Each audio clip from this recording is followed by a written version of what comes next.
Hello बच्चों। तो कैसे आप लोग? बढ़िया। हम लोगों ने कल और परसों के लेक्चर में जो पढ़ा उसके आगे से आज पढ़ना शुरू करेंगे। आज एकाध प्रॉपर्टी देखेंगे, उस प्रॉपर्टी के बाद एक दो क्वेश्चन करेंगे। चलिए तो हम लोग आगे बढ़ते हैं। आज प्रॉपर्टी में क्या पढ़ेंगे, क्वेश्चन आएगा, दिया जाएगा आपका कि दो समकोण त्रिभुज हैं,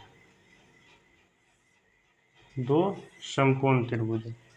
एक ये समकोण त्रिभुज, एक ये समकोण त्रिभुज। ठीक है। यदि दोनों का एक कोण समान हो, एक कोण समान हो, एक कोण समान हो तो क्या हम इसको इस तरह से बना सकते हैं? एक कोण समान होगा, जैसे समकोण त्रिभुज है, एक त्रिभुज ये और ये त्रिभुज है, दो त्रिभुज है। जैसे मान लिया जाए ये कोण 90 डिग्री, ये कोण 90 डिग्री। तो हम लोग तो पढ़ चुके हैं त्रिकोणमिति में। सिर्फ जी है जो हम बात करेंगे सिर्फ समकोण त्रिभुज के बारे में बात करेंगे। जो भी बात करेंगे सिर्फ समकोण त्रिभुज के बारे में बात करेंगे, हम लोग पढ़ चुके हैं। तो दो त्रिभुज है, ये दोनों त्रिभुज समरूप है। समरूप का मतलब आप लोग जान रहे हैं पहले से ही, आप लोग को पता होगा कि समरूप त्रिभुज किसे कहते हैं। समरूप त्रिभुज कहते हैं जिसके रूप एक जैसे हो। आप लोग समरूप आकृति के बारे में पढ़े होंगे। समरूप आकृति का मतलब वो अगर ये वृत्त है, ठीक है, तो इसके जैसी अगर कोई वस्तु है तो वो गोल है। ठीक है। इसके जैसा अगर कोई और क्षेत्र इस तरह घेरा हुआ है तो ये समरूप है, ये दोनों समरूप है। ठीक है। यानी ये वृत्त है तो ये भी वृत्त है, ये त्रिभुज है तो ये भी त्रिभुज है, समकोण त्रिभुज है। ठीक है। तो समरूप दो त्रिभुज क्या है? समरूप है। मार्कर किधर गया भैया?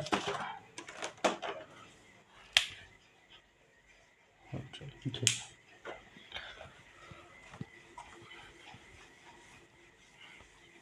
तो समरूप है तो मान लिया जाए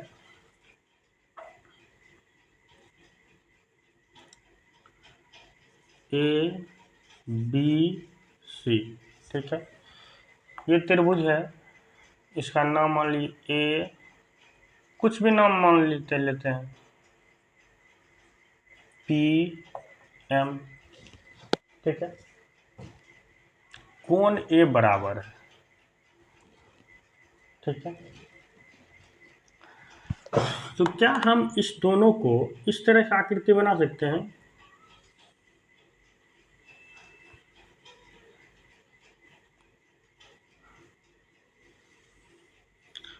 दोनों का कोण, ठीक है, ये कोण ए दोनों का बराबर है तो ये कोण ए बराबर हो गया, ये बी और ये सी। ठीक है।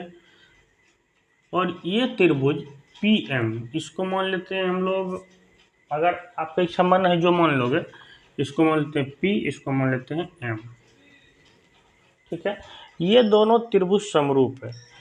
तो देखो होता क्या है, अगर किसी दो त्रिभुज, कोई दो समकोण त्रिभुज का एक कोण बराबर हो तो इसके दोनों त्रिभुज के भुजाओं का अनुपात बराबर होता है।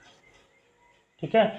अगर किसी दो त्रिभुज के, किसी दो समकोण त्रिभुज के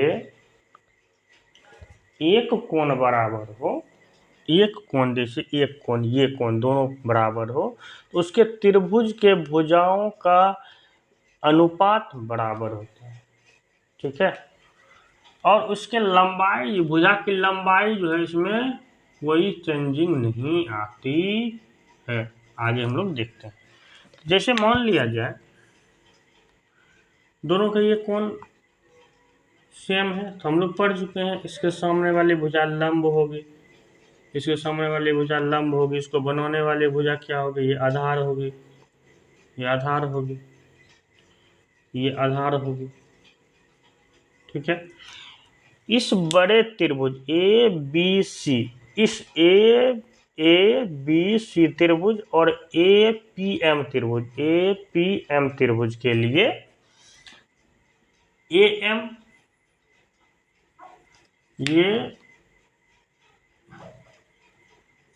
ये आधार हो गई, ए बी आधार हो गई, ये लंब हो गया, ठीक है। इसी त्रिभुज को मर्ज करके हमने ये वाला त्रिभुज बना दिया, ठीक है। इसी को उठाए और इसके अंदर रख दिए, इसको उठाए इसके अंदर रख दिए, ठीक है। इसके अंदर जब रखे तो ये बन गया, समझ रहे हो। चलिए देखिएगा भाई यहाँ पे भैया कि अगर एक कोण, दो समकोण त्रिभुज का एक कोण बराबर होगा तो इसके भुजाओं का अनुपात बराबर होती है, जो संगत भुजा जो होगी। अगर इसके आधार बड़े वाले त्रिभुज का आधार लेंगे तो छोटे वाले त्रिभुज का आधार लेंगे, दोनों का अनुपात कर देंगे। बड़े वाला त्रिभुज का आधार लंब लेंगे और छोटे वाले त्रिभुज का लंब लेंगे तो दोनों का अनुपात करेंगे, ठीक है। चलिए देखिए करते हैं। पहले आधार लंब से करते हैं। इस त्रिभुज, छोटे वाले त्रिभुज के लिए लंब क्या हो गया, एम पी अपॉन छोटे वाले त्रिभुज का ये एम पी हो गया लंब, तो बड़े वाले त्रिभुज का लंब क्या हो जाएगा, बी सी, ठीक है। छोटे वाले त्रिभुज का आधार अपॉन बड़े वाले त्रिभुज का आधार, छोटे वाले त्रिभुज का आधार क्या हो गया, ए एम, बटा बड़े वाले त्रिभुज का आधार ए बी। अब लंब का अनुपात बराबर, लंब का अनुपात कर दिए, आधार का अनुपात कर दिए, अब बच गया कर्ण का अनुपात। तो इसके लिए छोटे वाले त्रिभुज के लिए कर्ण क्या हो गया, ए पी अपॉन ए सी, ठीक है। तो हमेशा याद रखिएगा ये प्रॉपर्टीज होती है कि जब किसी समकोण त्रिभुज का एक कोण बराबर हो, समकोण त्रिभुज का एक कोण बराबर हो तो इनके भुजाओं का अनुपात, संगत भुजाओं का अनुपात क्या होती है, बराबर होती है, समझ गए। आगे चलते हैं। अब संगत भुजाओं में से आप देखो हम लोग लेते हैं P M upon A P, P M upon A P, P M upon A P बराबर B C upon A C बराबर साइन ए। क्यों, क्योंकि हम लोग जानते हैं साइन थीटा बराबर लंब बटे कर्ण, साइन थीटा बराबर क्या होता है, लंब बटे कर्ण होती है, ठीक है। साइन थीटा बराबर होता है लंब बटे कर्ण, इसीलिए आप लोग निकाल लोगे। अब यहाँ से cos थीटा निकालोगे आप, तो cos थीटा बराबर क्या लिखोगे, आधार बटे कर्ण। छोटे वाले त्रिभुज के लिए आधार क्या हो गया, ए एम बटे कर्ण ए पी बराबर बड़े वाले त्रिभुज का आधार क्या हो गया, A B upon A C बराबर cos ए। अब टेन थीटा बराबर, टेन थीटा बराबर ये लिखते हैं cos थीटा बराबर आधार बटे कर्ण, चलिए ठीक है। अब लिखेंगे टेन थीटा बराबर, टेन थीटा बराबर क्या होता है बाबू, लंब बटे आधार। तो लंब क्या हो गया आपका, टेन थीटा बराबर लंब, छोटे वाले त्रिभुज को देखते हैं, लंब पी एम अपॉन आधार कितना ए एम बराबर इसका बी सी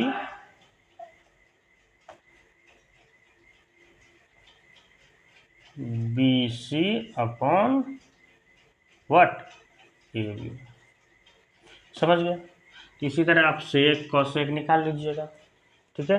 तो हम ये रिजल्ट लिखाना चाह रहे थे, आप लोग लिख लीजिएगा सुन के यदि एक कोण समान बना रहे, यदि एक कोण समान बना रहे, ये कोण यदि एक कोण समान बना रहे, ठीक है, तो यदि एक कोण जैसे कोण ए समान बना रहे, इनकी भुजाओं का अनुपात, इनकी भुजाओं का अनुपात, समझ रहे हैं, इनकी भुजाओं का अनुपात क्या होती है, बराबर होती है, और इनके भुजाओं की लंबाई में कोई परिवर्तन नहीं होता। ठीक है, समझ में आ गया? आगे चले, चलिए आगे चलते हैं। आगे हम लोग देखेंगे, आगे आप लोग एक क्वेश्चन बनाएंगे, जैसे हम लोगों ने जो कल देखा था, इस फॉर्मूले पे क्वेश्चन बना के देखते हैं। अगर मान लिया जाए आपको दे दिया गया tan a बराबर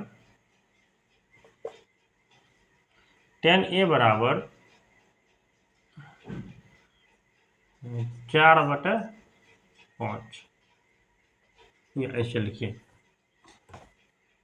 3/4, तो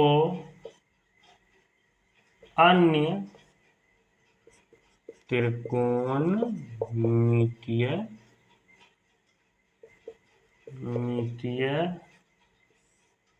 अनुपात ज्ञात करें। ठीक है, तो अन्य त्रिकोणमितीय अनुपात ज्ञात करें। चलो भाई, इसको करके देखिए, आप लोग को 2 मिनट का टाइम देता हूँ, चलिए कीजिए।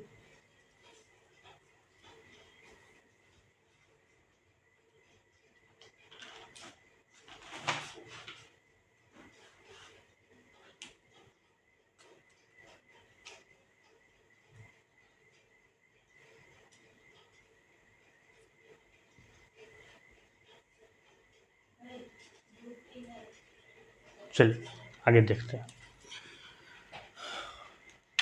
देखिए क्या दिया हुआ, tan a। सबसे पहले त्रिभुज बनाए, समकोण त्रिभुज बनाएंगे। tan a पूछ रहा है, tan a पूछ रहा है, इसका मतलब है कि कोण a 90 डिग्री नहीं होगी। इसका मतलब क्या हो गया, कोण a तो 90 डिग्री नहीं होगी। तो कोण a 90 डिग्री नहीं होगी, तो इसके बाद जो हो जाए, मान लिए b मान लिए और c मान लिए, तो कोण a के सामने वाली भुजा जो होगी वो हमेशा लंब हो जाएगी, और ये क्या हो जाएगी, आधार हो जाएगी। तो ये क्या हो जाएगी, आपकी कर्ण हो जाएगी। ठीक है, चलो देखो, आप इंग्लिश में इसको हाइपोटेनियस कहते हैं, इसको परपेंडिकुलर कहते हैं, इसको बेस कहते हैं। ठीक है, तो हमारा दिया गया है tan थीटा बराबर tan a बराबर 3/4। ये आपका tan थीटा बराबर हम लोग जानते हैं, tan थीटा बराबर tan a बराबर tan थीटा बराबर हम लोग को क्या जानते हैं, लंब बटे आधार। ये मेरा लंब हो गया और ये मेरा आधार हो गया। तो ये मेरा 3 हो गया लंब, ये हो गया 4 आधार हो गया। ठीक है, इसके बाद हमें क्या कह रहा है, अन्य त्रिकोणमितीय निकालिए। तो अन्य त्रिकोणमितीय अनुपात निकालने के लिए कह रहे हैं, तो देखिए जो दिया हुआ है, ठीक है, उसमें एक कांस्टेंट मान लेते हैं k, let a constant k।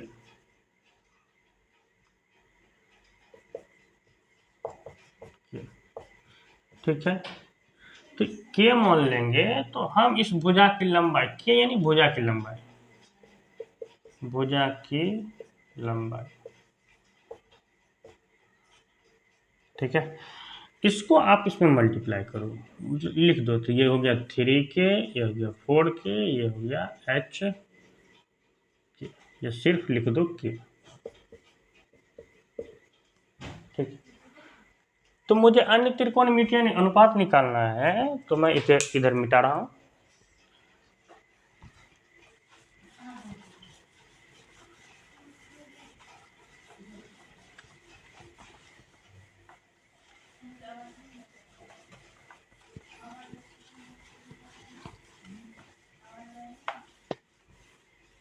हम बोलो सर के क्यों मान लेते, इसलिए मान लेते हैं कि अगर मान लीजिए 1 आया, कोई 1/2 दे दिया, साइन थीटा बराबर 1/2 दे दिया, तो एक को कैसे लिखें, इसलिए के मान लिए, के लिखेंगे तो पता चलता है हाँ के एक कांस्टेंट है, के के बदले हम लोग कुछ कर सकते हैं, निकाल सकते हैं।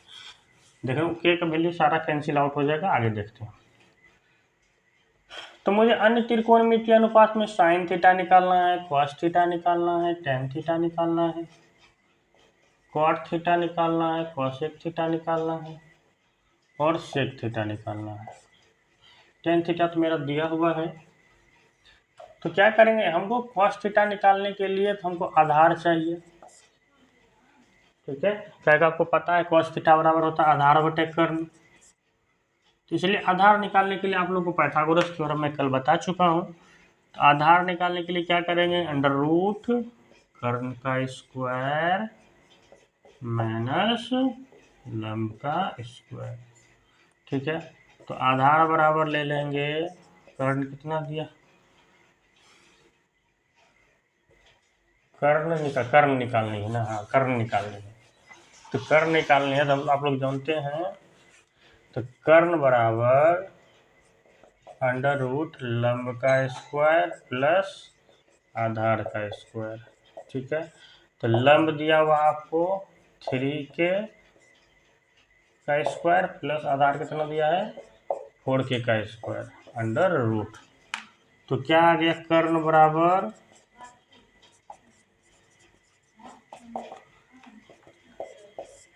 9k का स्क्वायर प्लस 16k का स्क्वायर, तो अंडर आएगा अंडर रूट 25k का स्क्वायर, ठीक है। तो आप लोग जानते हो 25k को लिख सकते हैं, 25k स्क्वायर को 5k का स्क्वायर अंडर रूट 5 का वर्ग कर देंगे और k का वर्ग पहले से, तो दोनों का एक साथ कॉमन ले लिए तो ये और रूट कैंसिल। बोलो सर ऐसे कैसे कैंसिल होता है, तो देखिए इससे कैंसिल कैसे होता है, जैसे रूट का वैल्यू 1/2 होता है, 5k का स्क्वायर है, रूट का वैल्यू 1/2, ये मल्टीप्लाई हो जाएगा 5k का स्क्वायर मल्टीप्लाई 1/2 तो 2 कैंसिल, तो क्या बच गया 5k। तो हमको कर्ण कितना आ गया बाबू, 5k आ गया, ठीक है। तो क्या क्या निकालनी है हमें, अन्य त्रिकोणमितीय अनुपात साइन थीटा बराबर आप निकाल लोगे, साइन थीटा बराबर लंब बटे कर्ण, तो लंब कितना है 3k बटे 5k, के कैंसिल, क्या आ गया 3/5, कॉस थीटा बराबर आधार बटे कर्ण, आधार कितना आ गया है दिया हुआ 4k बटे 5k, के से के कैंसिल, कितना बच गया 4/5। इसी तरह से बाकी अन्य त्रिकोणमितीय अनुपात आप क्या करोगे निकाल लोगे, ठीक है। आज की क्लास हम लोग इतने पे ही बंद करते हैं, फिर कल हम लोग आगे देखेंगे, इससे आगे कल से चैप्टर शुरू हो जाएगी।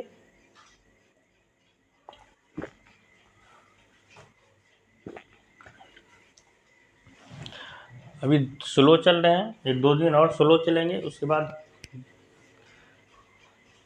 कोशिश करेंगे चैप्टर को जल्दी से खींचने का, जिससे कि सिलेबस हमारा पूरा हो जाए 45 डेज के अंदर। चलिए फिर मिलते हैं कल के दिन, जय हिंद जय भारत।